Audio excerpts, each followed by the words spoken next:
So these verses that we read today, these are the most confidential knowledge of the whole Bhagavad Gita, where Krishna is giving so much of assurance about having a loving relationship with him. Right? Why should we make investments in having a loving relationship with Krishna and no one else?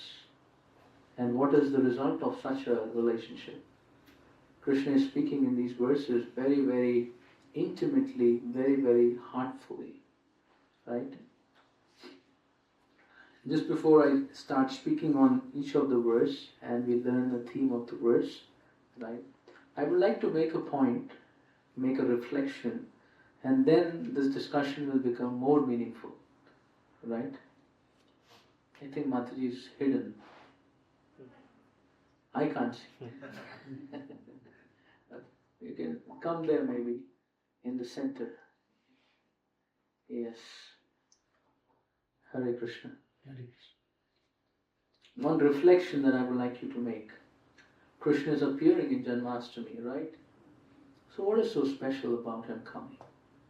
My life is going to be all the same. Whether Janmashtami comes 2025, 2026 or 2027. How is my life going to become different if Krishna is appearing in Janmashtami? What is so special about it? Make sense what I'm saying?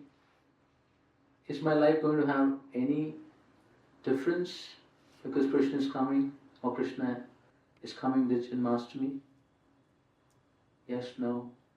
All the auspicious things come true when the celebration is there. Okay. You feel that some spatial auspicious things, the atmosphere, the change, the environment, everything becomes change. Okay. So you on can that take day or after that day? Just before that day or after that day. 365 days are like Prabhuji's, but that are the special mercy days of Prabhu. Yes, very right, very right. Say something? Prabhuji, it's like when it's your best friend's birthday or any person you love their birthday, how you want to celebrate them, how you want to make them feel special and loved. It's like the same way on that particular day we want to make Krishna feel loved and we want to celebrate with him. Yes. Right. On that point, I think it's the perfect juncture to rekindle a new relationship or reignite a relationship or make the relationship Recommit to the relationship. Yeah. Just like on every anniversary or on every special days, we keep recommitting in the relationships. And in love, it is very interesting that it's not enough if you say once that I love you. You need to keep recommitting and reassuring in the relationship. Right? So yes, Janmashtami is an opportunity. Krishna Prabhu will agree. It's an opportunity to recommit ourselves in our loving relationship with Krishna and take it again with greater enthusiasm. Right? One of the aspects Srila Prabhupada speaks in the Great Souls Speak is actually we are experiencing relative happiness in this world. We are experiencing relative happiness in this world, and Krishna appears to give us absolute happiness. Make sense? So this world is full of dualities. We are experiencing and happy and unhappy about relative happiness of this world, and Krishna comes to give us absolute happiness. Right? Now what is relative happiness? The happiness you experience with your relatives. Everybody's saying not sure. Right? Not the complete happiness. Complete happiness. This is, day and night, sukha dukh. Yeah, no, but with all the happiness that we experience in this world is relative happiness. I'll give you an example how. Right? Everyone becomes happy by the conception of what happiness is for him or her. Make sense what I'm saying? everyone becomes happy by the conception of what is happiness for him or her.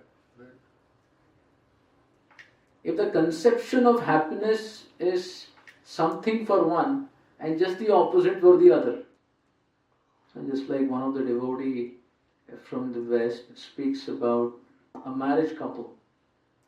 A marriage couple had nice exchanges, but at some point of time they became heated exchanges, and after the heated exchanges they almost thought, now we should separate.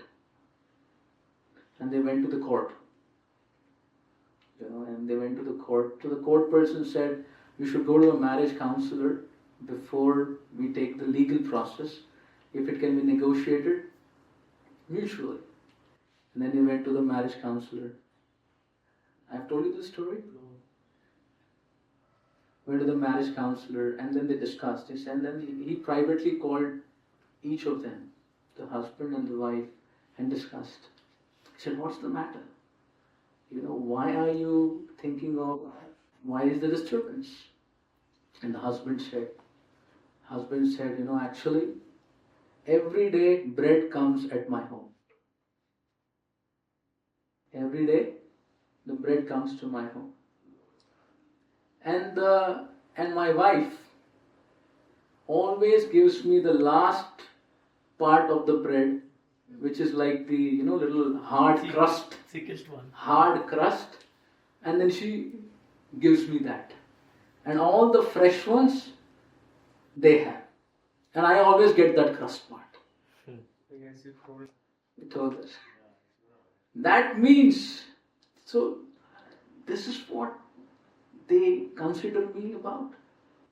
Something which is the last part and the last part in their life. I was very, very disturbed. And that actually triggered the whole thing.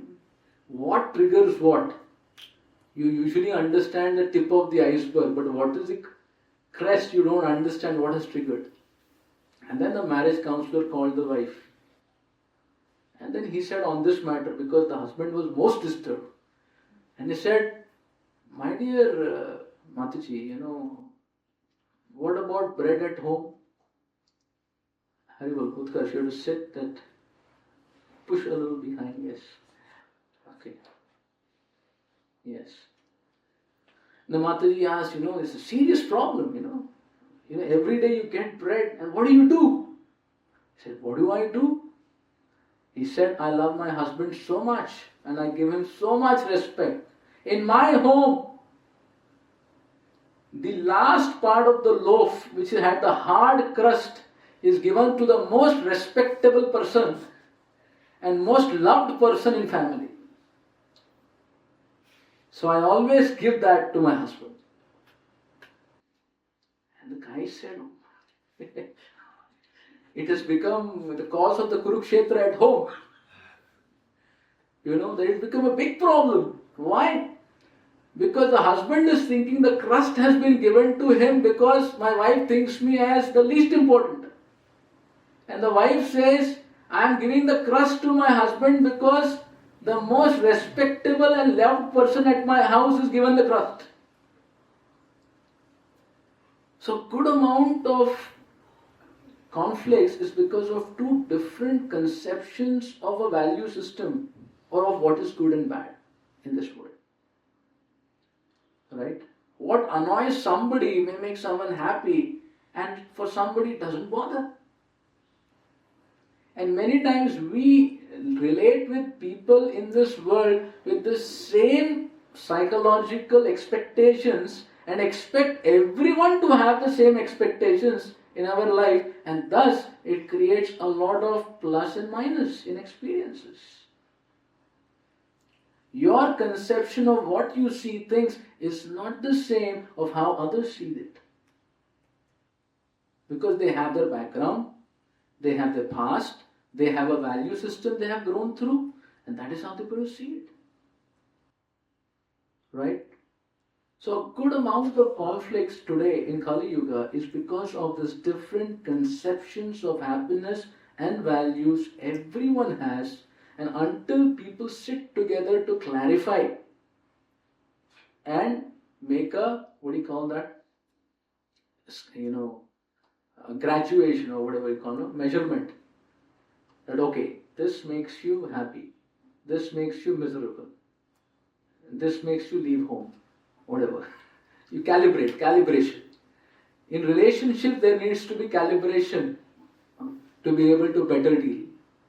Why? Because this world is a world of relative happiness.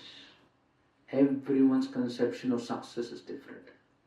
Somebody becomes successful if he has great profits. But somebody becomes more successful and happy if he has more prestige. Some people care for more prestige than more money. And some people care nothing for prestige. So the conception of happiness is completely different for every jivatma or every person in this world. Right? And that is why it is not possible to understand others until they tell you. We look at people and immediately make conclusions from our own conceptions. Just like it is said, three doctors were on one side of the road. One was expert in heart, one was expert in bone, and one was expert in nervous system. And right on the opposite side of the road, one person started limping and crossing the road. So one doctor who was a heart specialist said, there is a serious issue in the heart. There seems to be some blockage.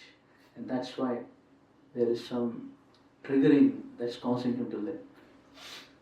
The orthopedician says, no, there seems to be a fracture or a ligament tear.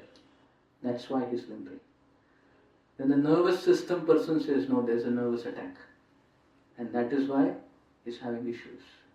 And all three started debating. Who is right?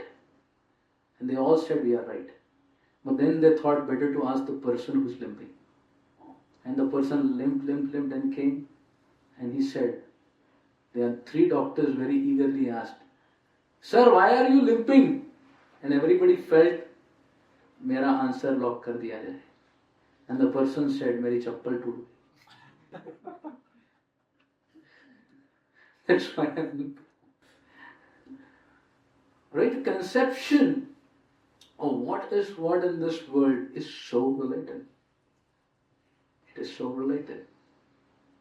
And His Holiness Radhana Swami Maharaj in one of the meetings was telling us that the most important thing to do in this world is communication.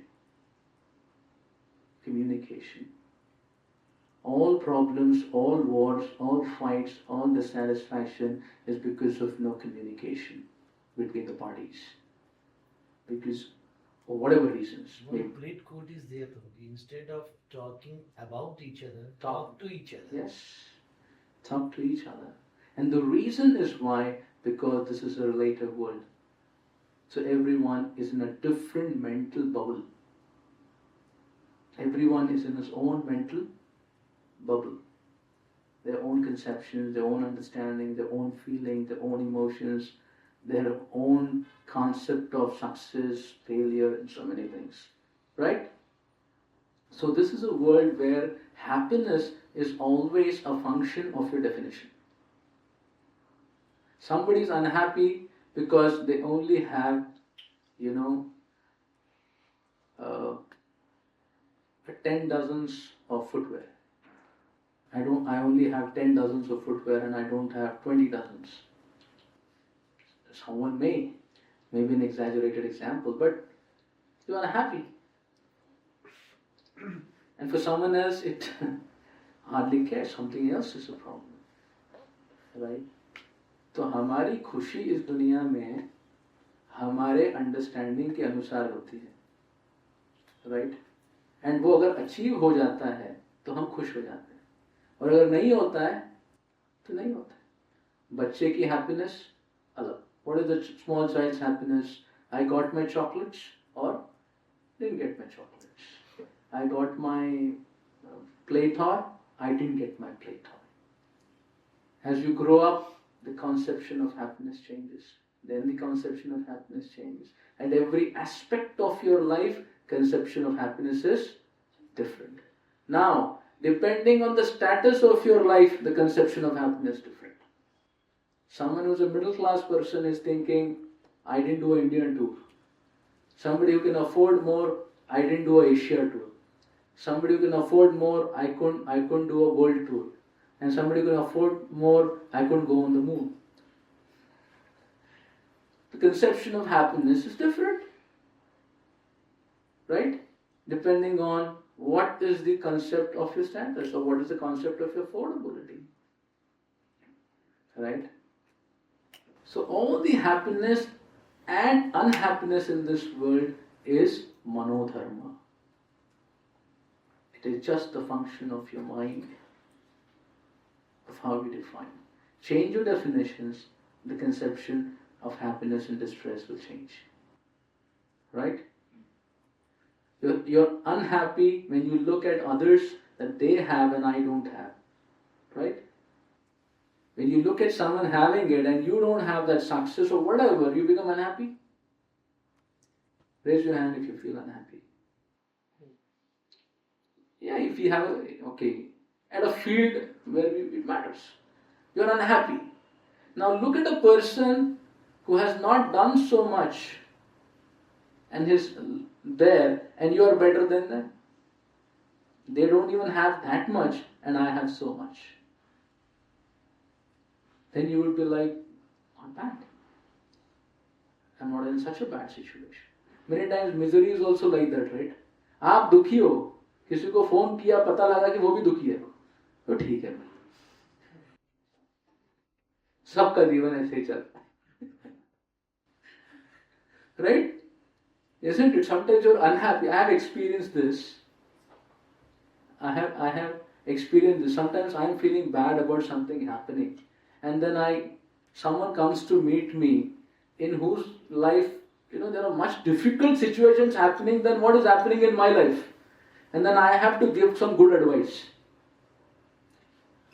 So by hearing his situation, I feel, अरे ये तो बहुत difficult situation से गुजर रहा है, मेरा तो कुछ भी नहीं है. मेरा तो कुछ भी प्रॉब्लम नहीं. क्यों मैं इतना रो रहा हूँ या मन में इतना दुख बिठा के रखा हूँ? Right? So the Chaitanya Charitamrita says all our happiness or unhappiness or fortune or misfortune is only a figment of your mind's imagination and conception. The same situation for a person who is renounced doesn't matter. And the same situation for an attached person may be the cause of a suicide. Same situation. Right? So this world is actually designed so. The conception of happiness is only related. Right? So now if something happened in your life which you wanted it, it is only relief of your stress. That you're being hankering, lakh pe, it should happen, it happened. And you become pacified. So happiness in this world is the cessation of a hankering. A hankering that is agitating us and now that hankering went away. Or situations got better. वो सुनते नहीं, आज सुन रहे हैं. But has it really made you happy? It's only that your stress is gone. Right? It can be called illusion type also. That's what I'm saying. When I say figment of your mind, it's a concept of illusion in the sense that, it is not real. The experience is real. The experience is real that I'm feeling happy and unhappy, but whether it's the real reason I should be happy and unhappy about, right? It depends on the attachments again. If you're attached to something and something happens, depending on how much you're attached, the happiness and distress will again be different. Right? If you're not attached to something happens to it, you don't care. You're attached to something happens, you care. Or it creates a good amount of snare in your life. Right? So the happiness and the misery that we experience and the hard work we do to undo the suffering and to make ourselves happy is only a journey of pursuing something very, very temporary. And same thing what makes you happy after some time, mind you, will not make you happy.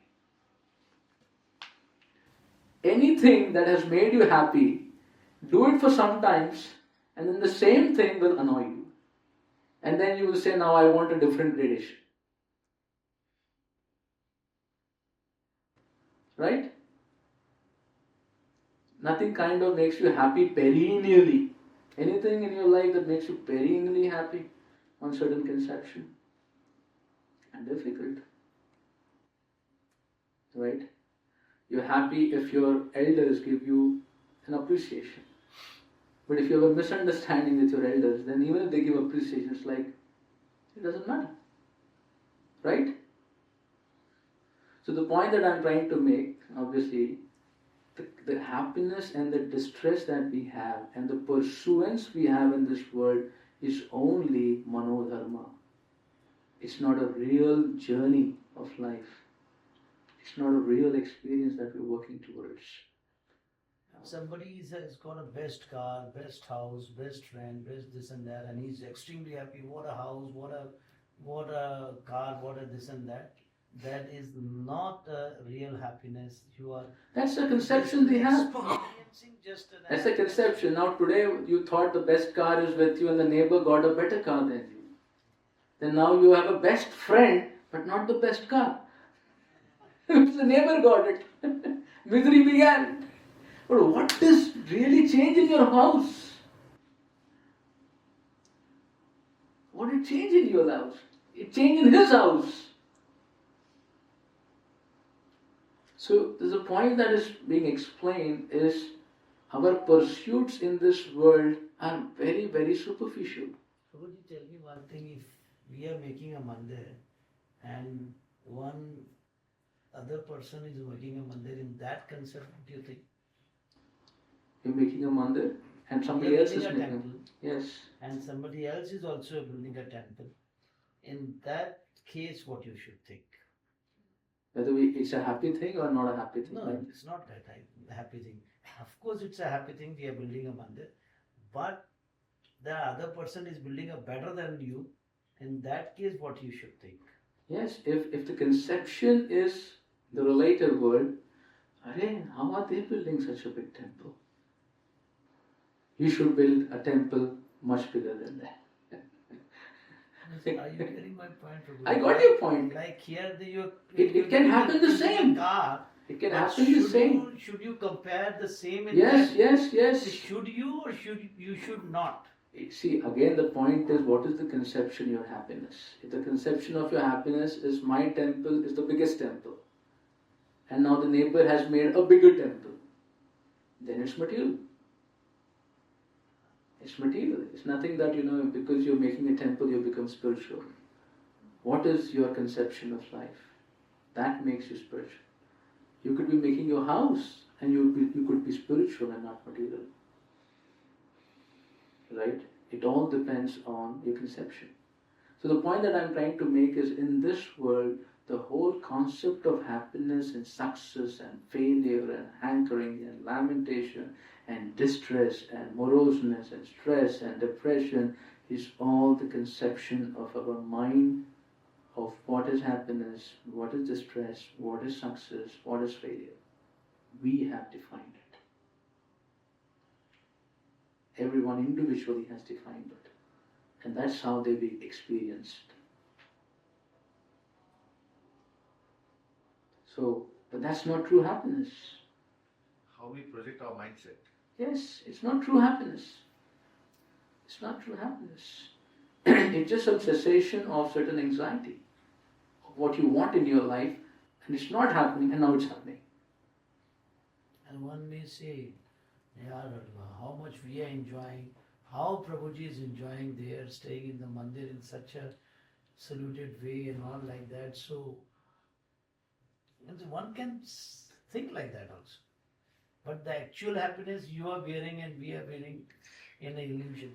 So the actual happiness, that's the point. The point now why I'm making this whole discussion is to make that when Krishna comes, he comes to give you real happiness, not relative happiness.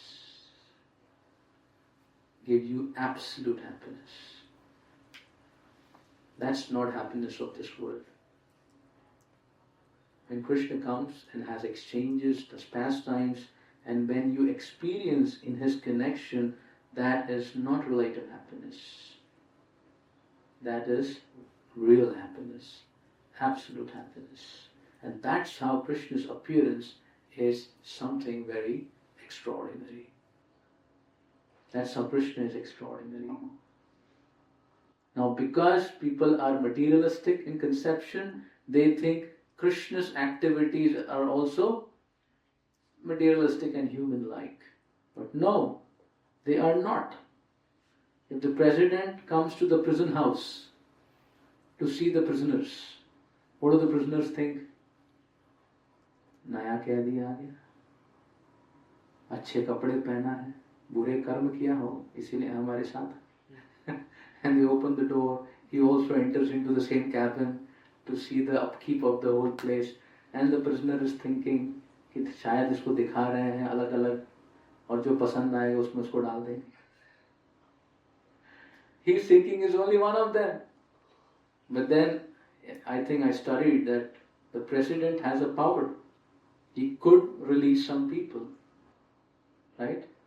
He is not coming for being a part of the jail. He is coming to help people become farar from the jail or get out of the jail. Right? So the happiness of this world is like adjusting in the jail and experiencing happiness. I have a non-AC jail. You have a AC jail. You have an attached bathroom and I have a common public bathroom. And I have AC in my bathrooms. But is that a great conception of happiness that you have, good work in your jail? What is real happiness? To get out of the jail. Get out of the jail. And Krishna, when he comes, he brings us an opportunity to get out of this jail and experience real happiness. Now, what is real happiness? You can only understand if you remember the happiness that we had before coming here. But we don't remember, right? Before coming here means when we were with Krishna and we were experiencing happiness. We don't remember that. So whatever happiness we have today, we think that's real. Isn't it? But Krishna wants to give us the real happiness of becoming free from this world, which is Brahmananda and much more than that. The amount of happiness we experience, it is said, if it is like 10, the experience you have in the heaven is about 1,000,000 or maybe 1 crore. Then the happiness you'll experience in higher worlds is like 10 crores, 100 crores, 1,000 crores. And Brahma's place maybe 1,000,000 crores or 1 crore happiness. And Brahmananda would be like, what do you call? Trillion. Trillions of crores. And then you go up to actually the spiritual reality, it's unlimited happiness. And that unlimited happiness to 10 happiness what we are getting, what is it? What we are having is nothing. The only thing we have something because we compare with someone who has lesser than us. But actually what we deserve is unlimited. And Krishna wants to give us that unlimited treasure. Prabhupada says. Prabhupada says he has come to give that unlimited treasure. So now when he is speaking in Gita all these verses, he is wanting to qualify us for absolute happiness and unlimited happiness of the spiritual world. In this world there can be no happiness because we have envy. Till the time there is envy in the heart, there cannot be happiness. Cannot be happy. Right? You can't tolerate, if you cannot tolerate other happiness, how can you have loving exchanges? And if you cannot have loving exchanges, how can you have experience? So the very concept and the fabric of this world is it limits you from having your soul's happiness. And when Krishna comes, he creates a path, he creates a channel to actually make journey in the real happiness module. So that is how Krishna's coming is a revolutionary aspect of everyone's life. He is not like any other ordinary person. He is our best friend, as Mataji rightly said. But the best friend has come to give us the best thing ever in life, to give us absolute happiness, which is not happiness of this world, and also a path to bring us back to Him to experience that unlimited happiness. Not only He has come to give us the calibration of it, but also the experience of it. And He is coming to this world not because He's of this world, but because He wants to take us off this world. That's why He's coming. That's how His coming is a very, very, very strategic happening in the life of a jiva. It's something like the person in the movie is captured by the villain and how to free that person. And the hero jumps in from nowhere, combating all the situations to bring back the person who is captive and release him. That's Krishna. That's Krishna's coming to this world. It is the most heroic act of the Lord coming here, right, for all of us. So these verses, what Krishna is speaking, 26 to 34, they are so special because Krishna here is telling you the path of how you can make a journey in a relationship with Him and experience absolute happiness and come up to that absolute happiness. That's how these verses are special. But if you do not have a conception of what really your goal is, then these verses will not mean so much for us. Because my life is only going to be the way it is. Still my unhappiness is because I didn't have this in my life. So Krishna, whether I have a relation with you, how does it matter?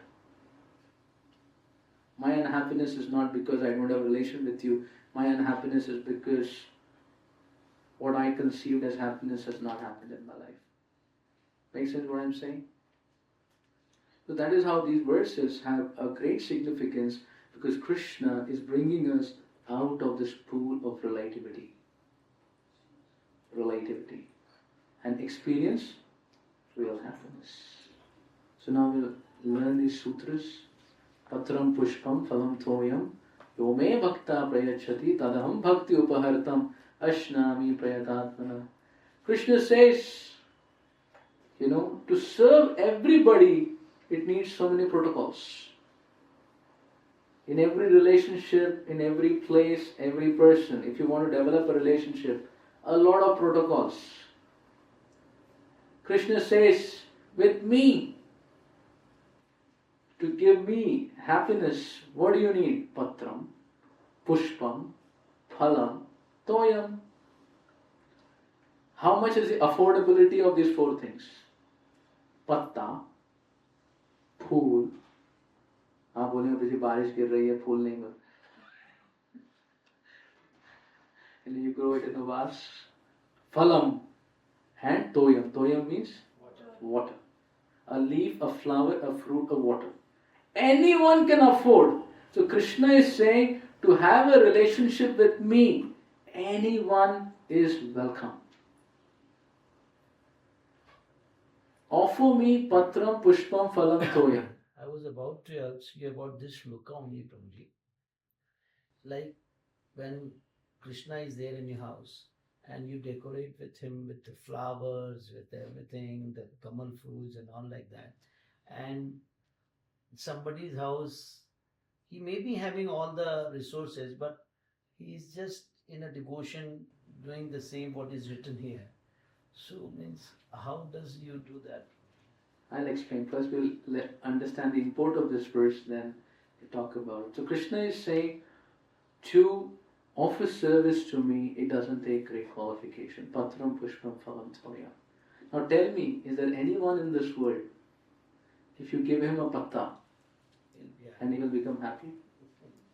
You meet a very important person. Krishna Prabhu meets someone important person and says, आपके लिए पत्ता है, सही पते पे आए हो क्या? वो पत्ता नहीं देगा, राइट? किसी को पत्ता दोगे तो वो पत्ता नहीं देगा, बट कृष्ण को तुलसी का पत्ता दोगे संतुष्ट हो जाएंगे. क्यों? The only protocol required for Krishna is loving devotion. प्रेम से devotion. हे प्रभु, आपको संतुष्ट करने के लिए मैं लाई हूं. That's all. I have come to offer you my love. Just like a child to their parents decides, today is my papa's birthday and I will cook a cake for papa. In life, I have never cooked, but thank you YouTube, because of your training, today I am able to cook. But somehow they watch the YouTube channel and think very nicely, but when they were speaking about sugar, it became fast forward. So all ingredients came into the cake except the sugar. And the cake got prepared and everything happened, and happy birthday to you, and the father came and surprise! Here is a cake. No, first of all, it didn't so much look like a cake. It looked like an India map. And the father took that piece of cake and put it in his mouth, and tears started rolling down his. Why? China. Out of affection. Out of love. Maybe he may have eaten or she may have eaten so many cakes all over the world, but never eating that cake, you drop tears. But eating this cake hardly baked and no sugar, and tears are rolling down your eyes.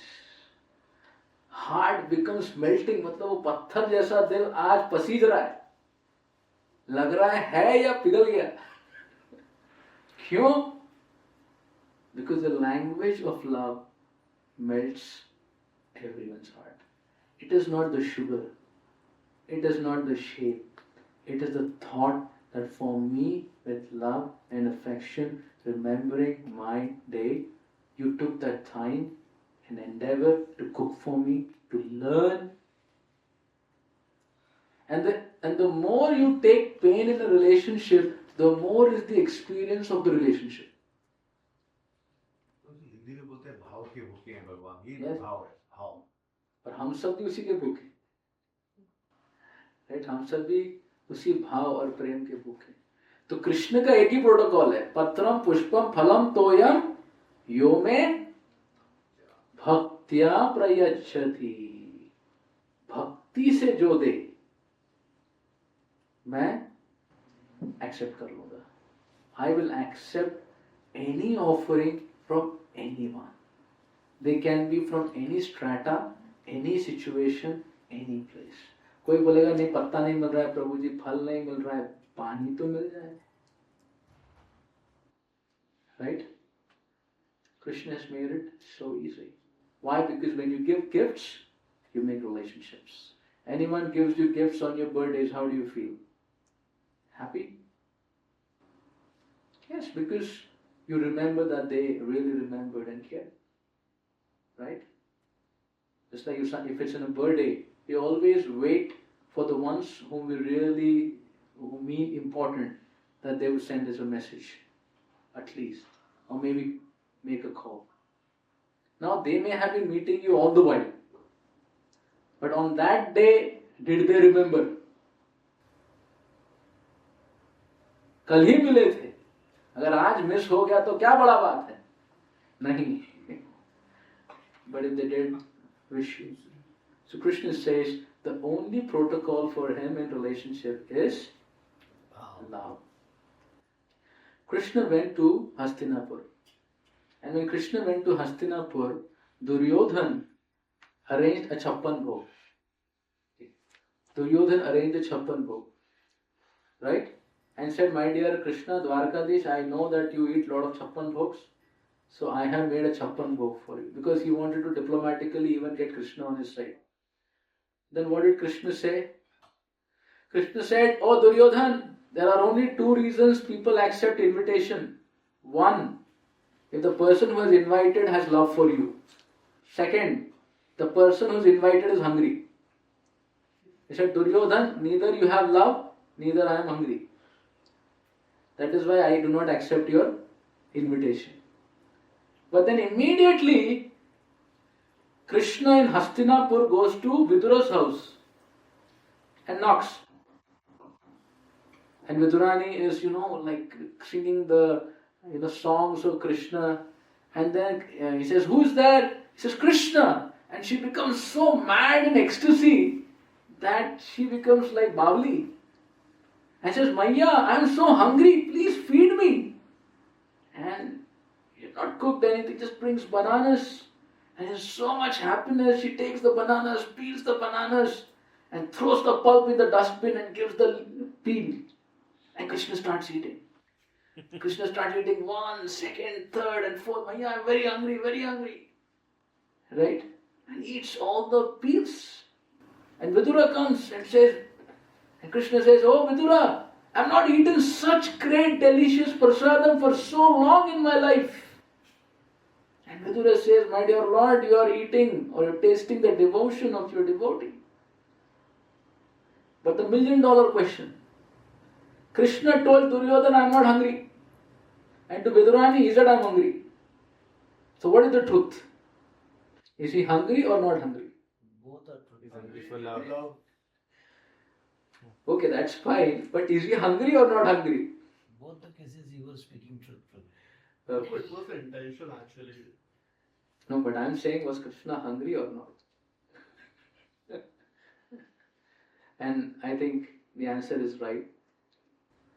He was hungry and he was not hungry. When Duryodhana invited him for prasadam, Krishna was not hungry. And when Vidurani invited for prasadam, Krishna was hungry. Why? Because the appetite of Krishna is devotion. Just like we have Jataragni for hunger, the Jataragni of Krishna is devotion of his devotee. Duryodhana had no devotion, इसलिए भगवान का appetite ही नहीं है. And Vidurani's devotion was so much that when Krishna went there, आग लग गई. Vidurani, I want to taste your love, I want to taste your love. And he was hungry. So Krishna is absolute truth. When he says I am not hungry, he is not hungry. When he says I am hungry, he is hungry. He says मैं माटी नहीं खाया, it is true. Right? So that is what Krishna is saying. I only become affected by love. Patram Pushpam Phalam Toyam. You offer me with devotion, I get purchased.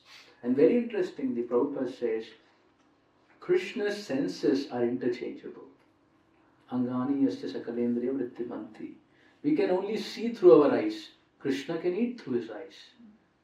Krishna can actually reproduce through his eyes. The whole creation is sa aikshita. Krishna glanced and the whole creation took place and all the jivas got bodies. Right?